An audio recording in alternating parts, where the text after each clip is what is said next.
तो हेलो दोस्तों, आप सभी कैसे हैं। तो आपका फिर से स्वागत है लक्ष्य फॉर गवर्नमेंट एग्जाम्स में। तो आज हम लोग स्टार्ट कर रहे हैं अपनी पहली क्लास, जिसमें हम लोग देखेंगे पाषाण काल के बारे में। तो पाषाण काल के बारे में देखने से पहले हम लोग देखेंगे मानव की उत्पत्ति कैसे हुई। हमको ये पता होना चाहिए ना मानव की उत्पत्ति कैसे हुई। उसमें से 2-3 क्वेश्चन बनते हैं, 3-4 क्वेश्चन जो हम लोग देखेंगे।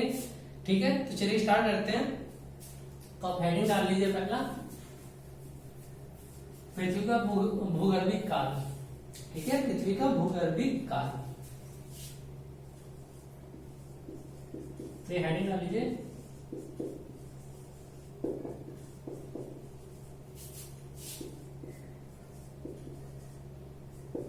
तो ये आपने डाल दिया पृथ्वी का भूगर्भिक काल। ठीक, तो पृथ्वी की उत्पत्ति कब हुई थी?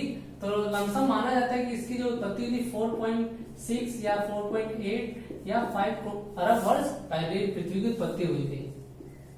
ठीक है, वर्ष पहले पृथ्वी की उत्पत्ति हुई थी।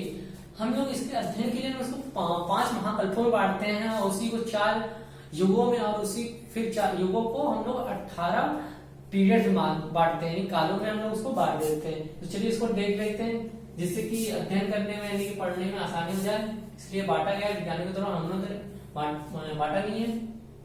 तो चलिए देखते हैं। तो सर्कल,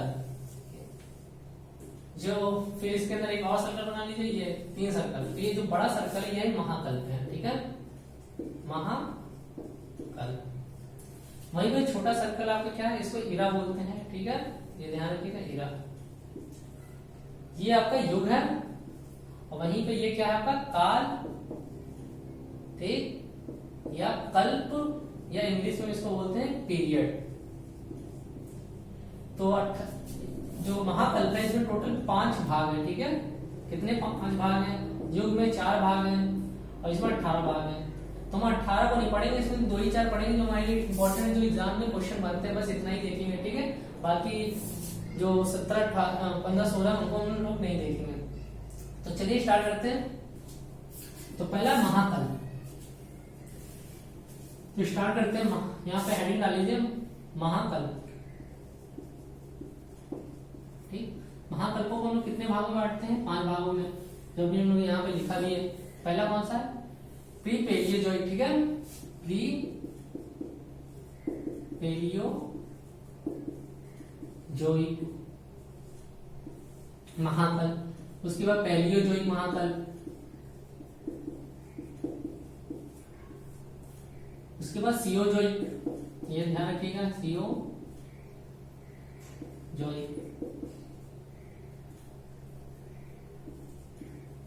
सॉरी, यहां पर मिस्टेक हुई, सियोजोइक। वहीं पे मीसोजोइक, और लास्ट है नियोजोइक।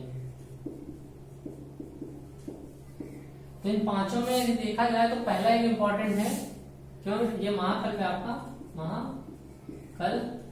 ये युग है आपका, ठीक है, ये काल। तो इसमें जो प्री पेलियोजोइक में इसमें कोई भी युग नहीं था, इसमें कोई भी युग नहीं था। ठीक है, इसलिए इंपॉर्टेंट हो सकता है। इसमें चारों में से पूछ सकता है, बताइए, ऑप्शन दे देगा इसमें से कौन सा ऐसा महाकल्प है जिसमें कोई भी युग नहीं था। तो पहला है। उसके बाद सेकेंड को हम लोग क्या बोलते हैं? इसको प्राथमिक युग बोलते हैं। ठीक है, प्राथमिक युग बोलते हैं। वहीं पे इसको द्वितीय युग बोलते हैं। यह आपका तृतीय युग है। ठीक है, ये चतुर्थ युग है। तो हम लोग इंपॉर्टेंट, ये दोनों हमारे लिए इंपॉर्टेंट उतना नहीं है, हमारे लिए ये इंपॉर्टेंट है। ठीक है, इंपॉर्टेंट क्यों है? तो यहाँ पे आप ध्यान रखेंगे, इसमें एक था पेलियोसीन। ठीक है, तो क्या है? पेलियोसीन। वहीं पे यहाँ पर प्लेस्टोसीन। ठीक है, प्लायोसीन। तो इसका जो पेलियोसीन था, इसका टाइम पीरियड आपका माना जाता है 6 करोड़ से 7 करोड़ के बीच माना जाता है। इसका टाइम पीरियड आपका 1 करोड़ से 10 लाख के बीच माना जाता है। ठीक है, करोड़ से लाख के बीच माना जाता है, 1 करोड़ से 10 लाख। पेलियोसीन हमारे लिए इंपॉर्टेंट क्यों है? तो इसके आगे ही डाल लीजिए इसमें जो यहाँ पे स्तनधारियों की उत्पत्ति थी, पेलियोसीन में ही हमारे स्तनधारी जो मानव है, कैपी, लंगूर, ये सब जो स्तनधारी जीव की उत्पत्ति किस काल युग में हुई थी, तो वो देखा जाए तो युग कौन सा था आपका, तृतीय युग। काल कौन सा था, पेलियोसीन काल में हुआ था, ठीक है। महाकाल कौन सा था आपका, मियोजोइक। तो ये ध्यान रखिए, ये क्वेश्चन में पूछ सकता है। स्तनधारियों का जो उत्पत्ति किस युग में हुई थी, तृतीय युग किस काल में हुई थी, पेलियोसीन काल के। तो पेलियोसीन के आगे हम लोग यहाँ पे थोड़ा समझते हैं, जगह तो वहां नहीं, यहाँ पे मैं डाल देता हूँ पेलियो, उसी के आगे आप लोग कर लीजिए। यहाँ पे स्तनधारी जीवों की उत्पत्ति हुई थी, स्तनधारी जीवों की उत्पत्ति, ठीक है, ये ध्यान रखिएगा। स्तनधारी जीवों की उत्पत्ति कौन कौन से वो जीव थे, इनको हम लोग प्राइमेट्स बोलते हैं, ठीक है, प्राइमेट्स। कौन से वो स्तनधारी जीव थे, तो पहला था आपका कपी या मानव, ठीक है, या बंदर। इसके बाद आपका आता है छछूंदर, ठीक है, ये भी स्तनधारी जीव है, छछूंदर। इसका ये जो जन्म हुआ था ये आपका इसी काल में हुआ था, पेलियोसीन काल में। उसके बाद आता है लंगूर ना, और ये आपका गोरिल्ला, ठीक है। गोरिल्ला के बाद आपका आता है ओरेंटन और रंटन या ऑगरेंटन, सॉरी, ठीक है, ये था। तो यहाँ पे स्तनधारी जीवों की उत्पत्ति इसलिए इंपॉर्टेंट हो सकता है। इसके बाद यहाँ पे अगर आप देखेंगे प्लायोसीन, प्लायोसीन हमारे लिए क्यों इंपॉर्टेंट है, ठीक है, जो प्लायोसीन है वो क्यों इंपॉर्टेंट है, प्लायोसीन इसलिए इंपॉर्टेंट है क्योंकि यहाँ पे भारत में पाषाण काल युग जो काल माना, भारत में जो पाषाण काल समय माना जाता है वो प्लायोसीन माना जाता है। प्लायोसीन यानी कि इसका समय काल, हाँ आपको बताया है मैंने, ये था 1 करोड़ से 10 लाख के बीच, और भारत में 5 लाख के आसपास, 1 करोड़ से भारत में कम माना जाता है 5 लाख। भारत में का जो काल माना जाता है तो प्लायोसीनी काल में पाषाण जो मानव था वो रहा करता था, ठीक, तो इसीलिए इंपॉर्टेंट है भारत में। भारत में मानव की उत्पत्ति, एक्चुअली मानव की उत्पत्ति,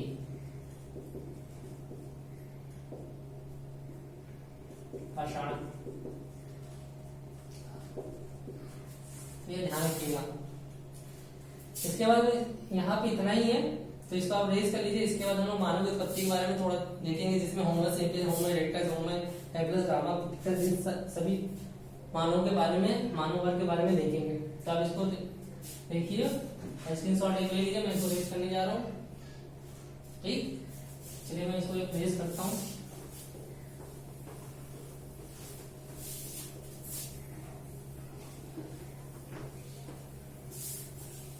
अब इसके अंदर डाल लेते हैं मानव की उत्पत्ति और विकास। मानव की उत्पत्ति देखा किस काल में, कौन सा युग था, महाकाल था। मानव का विकास, तो यहाँ पे आप डाल लीजिए मानव उत्पत्ति एवं विकास।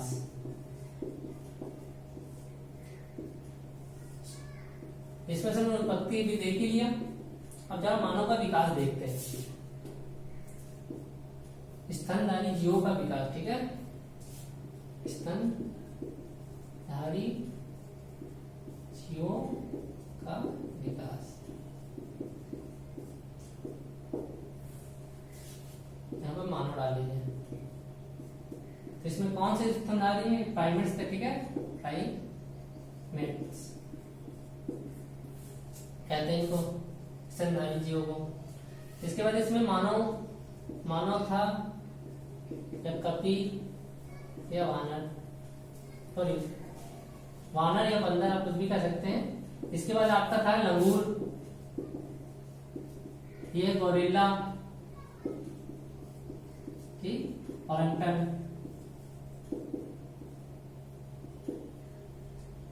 ठीक है, तो ये ध्यान रखिएगा। इसके बाद हम लोग ये देखने वाले मानव का विकास। मानव विकास यदि देखें तो यहाँ पे इसकी एक शाखा थी, कौन सी शाखा, रामापिथ का शाखा, यहां से स्टार्ट हो जाता है, ठीक है, रामा पिथिकस, रामा पिथिकस वर्ग, याद रखिएगा। ये जो मानव थे ना, इनकी जो हाइट थी यदि देखा जाए तो 3 से 4 फीट के थे। कितने? 3 से 4 फीट की इनकी हाइट थी, फुट की। और ये कहाँ पे पाए गए? इनकी खोज कहाँ पे की गई है? इनकी खोज यदि देखा जाए तो अफ्रीका और शिवालिक में खोज की है। शिवालिक कहाँ है? ट्रांस हिमालय, जो महान हिमालय उसके नीचे शिवालिक, भारत में शिवालिक में। तो यहाँ पे इनके जीवाश्म पाए गए, ठीक। फिर यही शाखा आगे चल के 2 भागों में बढ़ जाती है। तो पहली शाखा तो जो जंगलों में रह जाती है, क्योंकि कंदमूल जो भी फल खाते थे, तो पहली शाखा कहाँ रह जाती है? जंगलों में बस जाती है। जंगलों में पहली शाखा थी, ठीक है। और दूसरी जो शाखा थी वो कहाँ चली जाती है? आपकी मैदानों में जाके बच जाती है, ठीक है, मैदानों में जाके बस जाती है। मैदानों में जो बसती है, यहाँ से जो शाखा, इसको महाकपिवर्ग बोलते हैं, इन शाखा को महाकपिवर्ग। और ये ऑस्ट्रेलियोपिथेकस, इसकी नई जो दूसरी शाखा होती है ये ऑस्ट्रेलियोपिथेकस कहलाती है, ऑस्ट्रेलियोपिथेकस, ठीक है। इसको हम आदिम मानव बोलते हैं, आदिम मानव, ठीक है। जैसे होमो सेपियंस हमारे आधुनिक मानव थे, हमारे पूर्वज भी कहे जाते हैं होमो सेपियंस। ये आदि मानव जो हमारे सबसे पहले जो मानव थे वो थे। और जो ऑस्ट्रेलियोपिथेकस का जो कंकाल प्राप्त हुआ है अफ्रीका से प्राप्त हुआ है, ठीक है। तो अफ्रीका में इसकी खोपड़ी मिली थी, तो उससे पता चला कि ये ऑस्ट्रेलियोपिथेकस काल का जो समय का था, जो मानव था वो मानव वर्ग का था। इसके बाद हमारी जो अगली शाखा थी होमो इरेक्टस, ठीक है। सॉरी, होमो हैबिलस शाखा। कौन सी? Homo habilis, sorry habilis. ये जो शाखा थी ना, ये शाखा ने हाथों का प्रयोग किया, खुल के भी किया था लेकिन हाथों का प्रयोग किया, वहां पे औजारों का प्रयोग किया। बट एक कमी थी इनके में कि ये अभी तक सीधे नहीं, अभी भी झुक के चलते थे, इनकी रीढ़ की हड्डी अभी तक सीधी नहीं होती। यहाँ पे इनकी रीढ़ की हड्डी सीधी नहीं थी, ठीक है, सीधा नहीं। तो इन्होंने फर्स्ट टाइम हाथों का प्रयोग किया, तो यह ध्यान रखिएगा। इसके बाद जो अगली शाखा आती है, जो आप देखेंगे हिडलबर्ग, ठीक है। अगली शाखा कौन थी? हिडलबर्ग।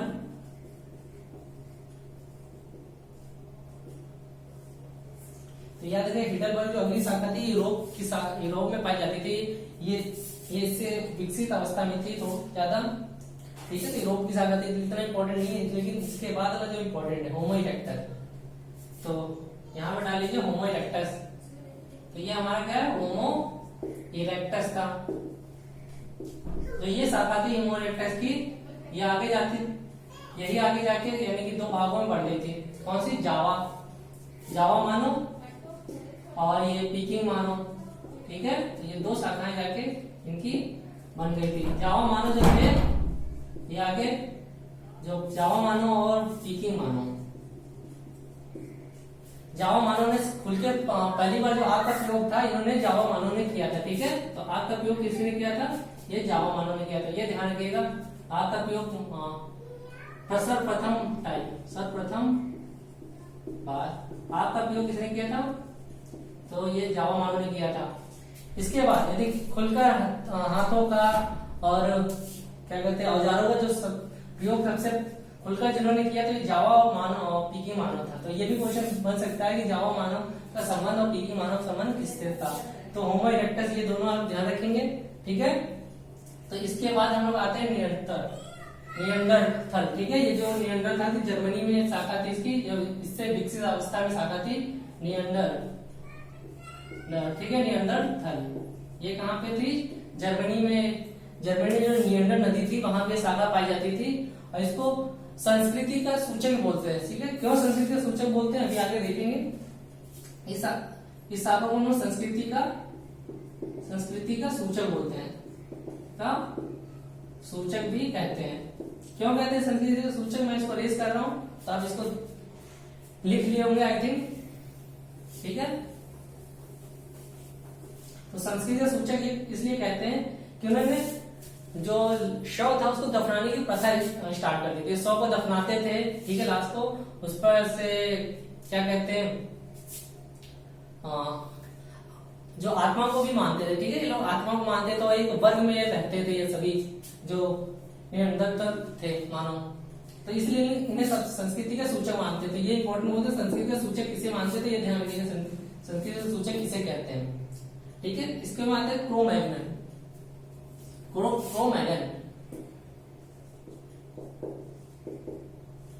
ठीक है। ये जो क्रो-मैगन थे ये होमोसेपियंस की तुलना में, किसके? होमोसेपियंस की तुलना में इनका जो मस्तिष्क था अधिक तेज था, मस्तिष्क, ठीक है, बहुत तेज था। किसकी तुलना में? इनकी तुलना में। याद रखिएगा इनका जो मस्तिष्क था बहुत तेज था। और ये इन जो होमोसेपियंस था इसी को हम लोग आधुनिक मानव भी कहते हैं, ठीक है।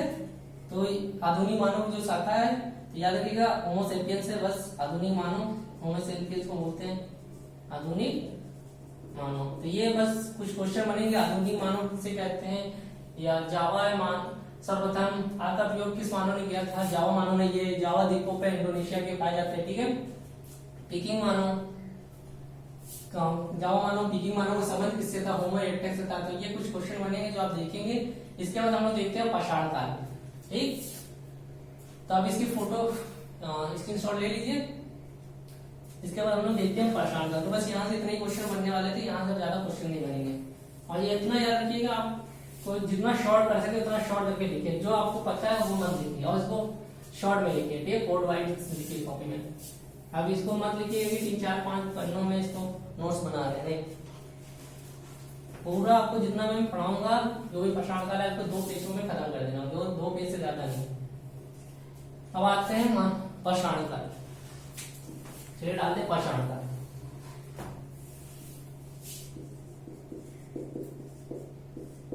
ठीक है, पाषाण काल, तो इसको प्रागैतिहासिक काल बोलते हैं।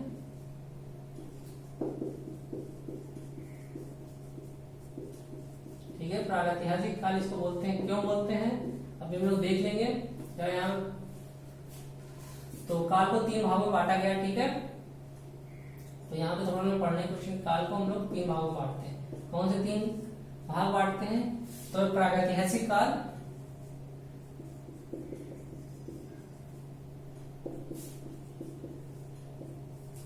ठीक है, इसके बाद आता है आर्य ऐतिहासिक काल, हासिक काल, और इसी के बाद आता है आपका ऐतिहासिक काल। तो ये 3 की शाखा के प्रागैतिहासिक काल किसे बोलते हैं? तो इसमें पुरातात्विक साक्ष्य थे, ठीक है, पुरातात्विक साक्ष्य थे उसका हम अध्ययन करते हैं इसमें, क्योंकि इसमें लिखित साक्ष्य नहीं था, इसमें केवल पुरातात्विक साक्ष्य मौजूद था। क्या? पुरातात्विक, ठीक है, साक्ष्य ही केवल मौजूद थे, इसमें लिखित साक्ष्य नहीं थे, लिखित साक्ष्य नहीं। आदि ऐतिहासिक काल इसको क्यों बोलते हैं? तो इसमें पाषाण काल आ जाता है, याद रखिएगा, इसमें पाषाण काल आता है। इसी के बाद जो आदि ऐतिहासिक काल था इसमें पुरातात्विक साक्ष्य, पुरातात्विक, ठीक है, प्लस लिखित साक्ष्य तो दोनों मौजूद है, लिखित भी है, ठीक है। लेकिन हम लोग लिखित साक्ष्यों को जो अक्षर है उनको पढ़ा नहीं जा सका है, इसमें अभी तक अक्षरों को पढ़ा नहीं जा सका है, अक्षरों को पढ़ा, ठीक है, याद रखिए, इसलिए इसको आदि ऐतिहासिक काल बोलते हैं। इसमें हमारे पास दोनों ही है, पुरातात्विक साक्ष्य प्लस लिखित साक्ष्य। इसमें हम लिखित साक्ष्य को पढ़ भी सकते हैं और पुरातात्विक साक्ष्य से हम लोग अध्ययन भी कर सकते हैं। इस वजह से ऐतिहासिक काल, यानी कि हमारे पास यहाँ दोनों ही साक्ष्य मौजूद है, ठीक है, जिसमें से यहाँ पे वैदिक सभ्यता आ जाती है, इसमें वैदिक सभ्यता, इसके अंतर। इसके बाद वैदिक सभ्यता के बाद यानी कि सब में लिखित साक्ष्य मिल सकते हैं, हम लोग पढ़ सकते हैं, लेकिन यहाँ पे जो हड़प्पा सभ्यता थी, इनकी सब जो साक्ष्य मिले हैं, जो लिखित साक्ष्य मिले हैं, उनको पढ़ा नहीं जा सकता अभी तक, इसीलिए आधे ऐतिहासिक जो काल कहेंगे वो हड़प्पा सभ्यता के अंतर्गत आ जाती है, ठीक है।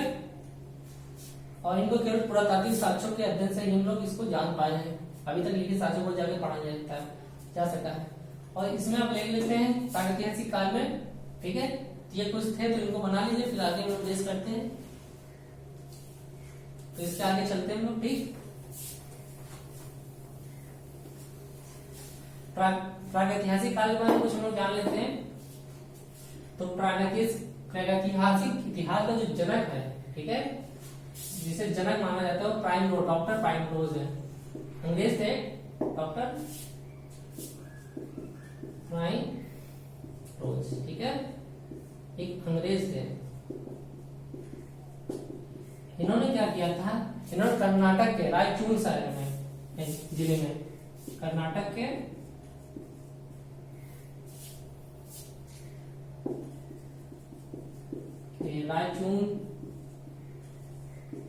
रायचूर जिला है, वहां पे इन्होंने किसकी खोज की थी, यहाँ पे पाषाण काल के कुछ औजारों की खोज की थी, पाषाण औजारों की खोज की थी, ठीक है। उनमें से कौन से औजार थे, एक तो इन्होंने छुरा, ठीक है, छुरा का और तीर का फलक, तो तीर के ऊपर कुछ ऐसा लगा होता है ना, आपने देखा होगा, इसे बोलते हैं फलक, तो इसकी खोज इन्होंने की थी, इसीलिए इनको क्या बोलते हैं, प्रागैतिहासिक काल इतिहास का जनक बोलते हैं, इतिहास का इन्होंने जनक कहते हैं। तो यह धरती के प्रागैतिहासिक काल का जनक, जिसे इतिहास का जनक डॉक्टर प्राइमरोज को बोलते हैं, तो ये ध्यान रखिएगा। बस इसके अलावा यहाँ से कोई क्वेश्चन नहीं बनने वाला। इसके बाद हम स्टार्ट करेंगे पाषाण काल, जिसमें ध्यान रखिएगा पाषाण काल, इसमें से पाषाण काल का हम थोड़ी सी देख लेते हैं, नेक्स्ट वीडियो में पढ़ेंगे। तो पाषाण काल को हम लोग 3 भागों में बांट सकते हैं। जो पाषाण काल है कितने भागों में बांट सकते हैं, 3 भाग, ठीक। पूरा पाषाण काल,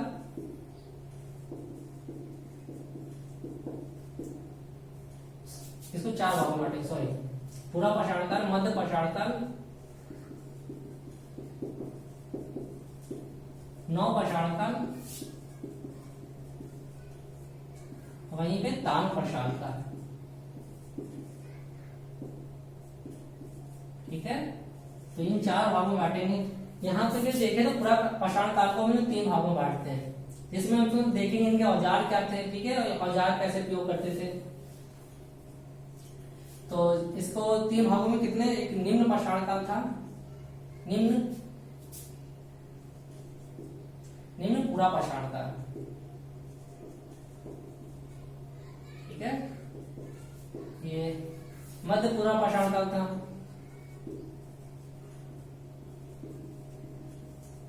पाषाण काल, और इसको हम लोग बोलते हैं उच्च पूरा पाषाण काल। तो ये 3 भाग थे इसके, जो हम लोग नेक्स्ट वीडियो में देखेंगे।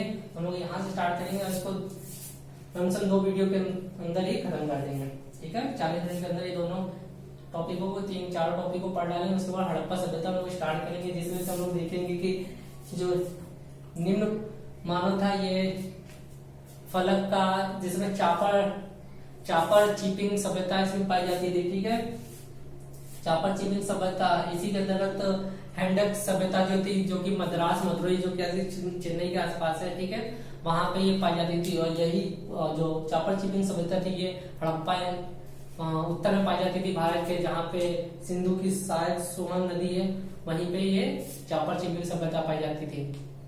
तो ये सारी चीजें सभ्यता, इसमें बस 3-4 क्वेश्चन मैं इसको आपको अच्छे से समझा दूंगा, इनके औजार कैसे हुआ करते थे, ठीक है। जैसे कि इनके औजार देखे तो इनके औजारों में चापर होता था, जैसे कि हम लोग पत्थर को तोड़ेंगे ना, तो इधर साइड पत्थर को तोड़ने के बाद इस साइड इनका धार होता था, जैसे चापर बोलते थे।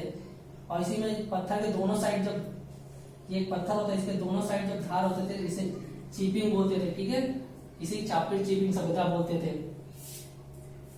उसी के बाद यदि दक्षिण में देखे तो हैंड इरेक्टस जो भी सब पाषाण होते थे, मतलब कि हैंड ऐसे कुछ उनके पाषाण हुआ करते थे, ठीक है, हैंडों से इसको पकड़ सकते थे।